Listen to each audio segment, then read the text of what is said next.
अस्सलाम वालेकुम नाजरीन, अवामी तनाज़ुर के नए व्लॉग के साथ मैं हूँ खालिद भट्टी। उम्मीद है आप सब खैरियत से होंगे और अपने रोज़मर्रा मामलात में मशगूल होंगे। उम्मीद करते हैं, दुआ गो हैं कि आपकी जो आपका प्लान है आज का वो पूरा हो और आपकी जो ख्वाहिशात हैं, जो जायज़ ख्वाहिशात हैं, वो भी आपकी पूरी हों और आपकी ज़िंदगी जो है वो पहले से बेहतर हो। तो अब हम जो है वो आज के इस ब्लॉग में बात करेंगे कि आज़ाद जम्मू कश्मीर में हुकूमत साजी का अमल आहिस्ता आहिस्ता आगे बढ़ रहा है और दूसरी तरफ जो धरना है वो भी जारी है। अब इस सूरत हाल में हुकूमत साजी के फ़ौरन बाद क्या मुस्लिम लीग नून जो है कि जो नई हुकूमत होगी वो धरने वालों से यानी एक्शन कमेटी से कोई बातचीत शुरू करेगी।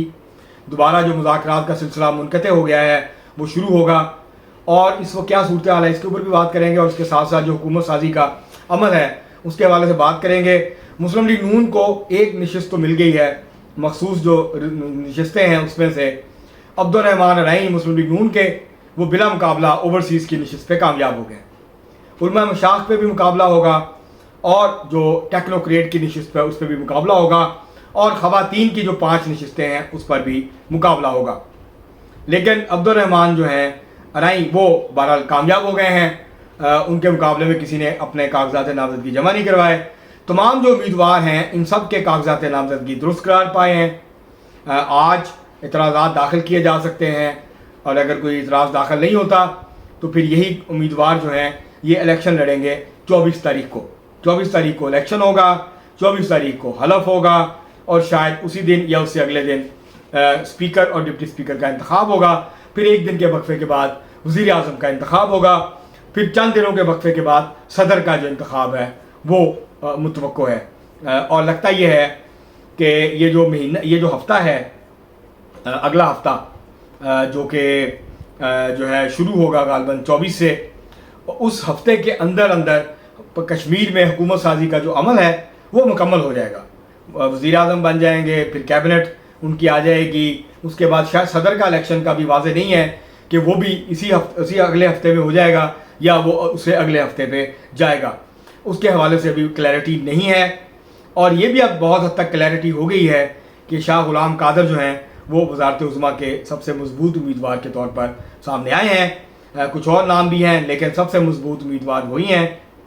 और अब देखना यह है कि स्पीकर राजा फ़ारूक हैदर होंगे या चौधरी तारिक फ़ारूक जो हैं वो स्पीकर बनेंगे। इसके हवाले से अभी वाज़ेह फ़ैसला नहीं हुआ। अगर राजा फ़ारूक हैदर साहब इंटरेस्टेड हुए तो फिर स्पीकर का कुराए फ़ाल उनके नाम निकलेगा। उसके बाद फिर सदर रह जाएगा। उसके हवाले से बाद में मुशावरत और बातचीत होगी। अब देखना ये होगा कि क्या जो फार्मूला तय है मुस्लिम लीग नून और पाकिस्तान पीपल्स पार्टी का, उसके तहत सदर का ओहदा पीपल्स पार्टी के पास जाता है या यहाँ उस फार्मूले पे अमल दरामद नहीं होता। कल पीपल्स पार्टी का जो वफ्द है वो मिला है स्पीकर के चैम्बर में मुस्लिम लीग नून के वफद से और उनकी मुलाकात हुई है आपस में। उसमें शिकवे शिकायत किए गए हैं। कश्मीर की जो धांधली है, जो पीपल्स पार्टी का इल्ज़ाम है पाकिस्तान पीपल्स पार्टी के रहनुमाओं ने, उसके हवाले से भी खुल के बात की है और जवाबन मुस्लिम लीग नून ने यह कहा है कि आपके पास अगर शवाहिद हैं तो हमें दें, हम तहकीकात कराने के लिए तैयार हैं अगर वहाँ पर धांधली हुई है। तो अब देखते हैं कि ये मामला कैसे आगे चलता है। और भी शिकवे शिकायतें हुई हैं।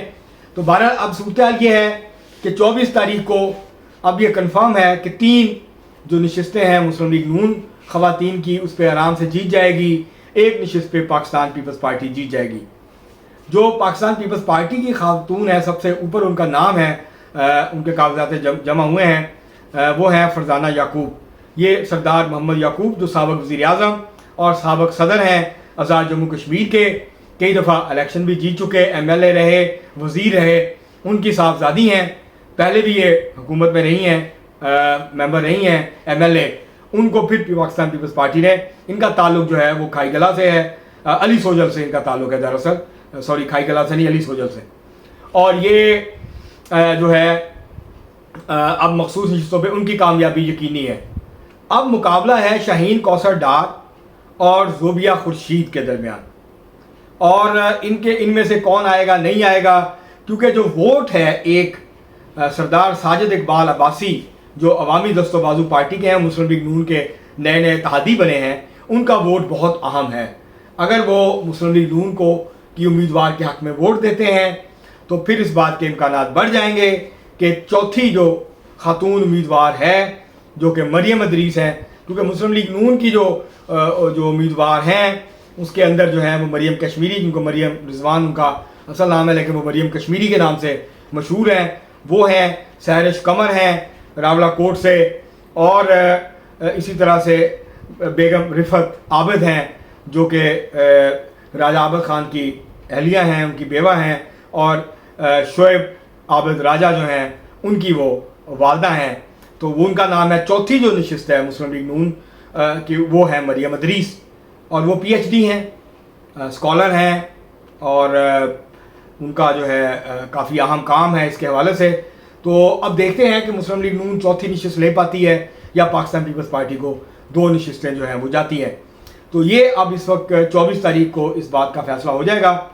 افتخار گیلانی صاحب کا مقابلہ جو ہے وہ ذوالفقار صاحب سے ہونا ہے، اور جو علماء مشائخ کی نشست ہے اس میں بھی پاکستان پیپلز پارٹی نے اپنا امیدوار کھڑا کیا ہے۔ تو اس طرح سے ان تمام نشستوں پہ مقابلہ ہوگا۔ 3 نشستیں مسلم لیگ نون، 1 نشست تو جیت چکی مسلم لیگ نون، 2 نشستیں ان کو ٹیکنوکریٹس کی اور آ جائیں گی، اور 3 جو ہیں وہ خواتین کی جو نشستیں ہیں وہ ان کو مل جائیں گی۔ تو اس طرح سے مسلم لیگ نون جو ہے وہ 31 نشستوں پہ جا پہنچے گی، اور سردار ساجد اقبال عباسی جو ہیں ان کی حمایت کے بدولت یہ تعداد 32 ہو جائے گی، جو کہ مخصوص نشستیں ہیں وہ ڈالنے کے بعد، اور یہ اس طرح ٹوٹل جو ہیں یہ 8 نشستیں ہیں مخصوص، تو یہ 46 نشستیں جو ہیں وہ مکمل ہو جائیں گی۔ 7 نشستیں جو پونچھ کی ہیں وہاں الیکشن جو ہے وہ بعد میں ہوگا۔ اب سب سے بڑا سوال یہ ہے کہ جو دھرنا جاری ہے، ایک سے زیادہ دھرنے جاری ہیں راولہ کوٹ میں، اور لگتا یہ ہے کہ ایکشن کمیٹی اب ایک بند گلی میں داخل ہو گئی ہے، اور ان کو آگے بڑھنے کا، اس سے نکلنے کا کوئی راستہ جو ہے وہ نظر نہیں آ رہا، کیونکہ اس وقت مذاکرات نہیں ہو رہے ہیں۔ تو اس صورتحال میں کیا مسلم لیگ نون کی جو حکومت ہے اس کو فیس سیونگ دینی چاہیے یا نہیں؟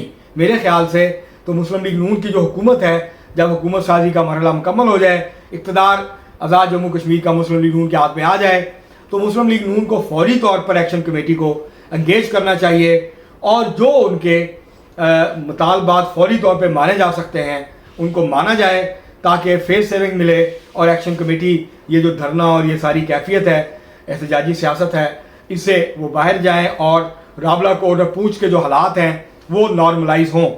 اور کیونکہ جتنا یہ لمبا ہوتا جائے گا اس کی کامیابی کے امکانات اتنی کم ہوتے جائیں گے۔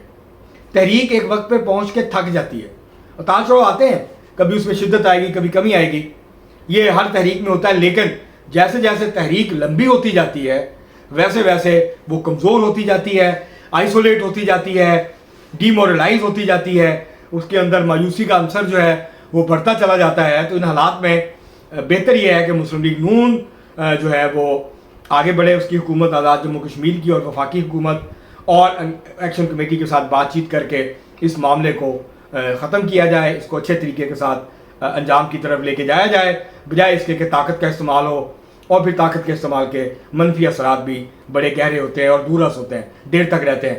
تو بجائے اس کے کہ طاقت کے استعمال سے یہ معاملہ حل کیا جائے، بہتر یہ ہے کہ بیٹھ کے بات چیت کے ذریعے اس معاملے کو حل کر لیا جائے۔ اب تک کے لیے اتنا ہی، بہت شکریہ۔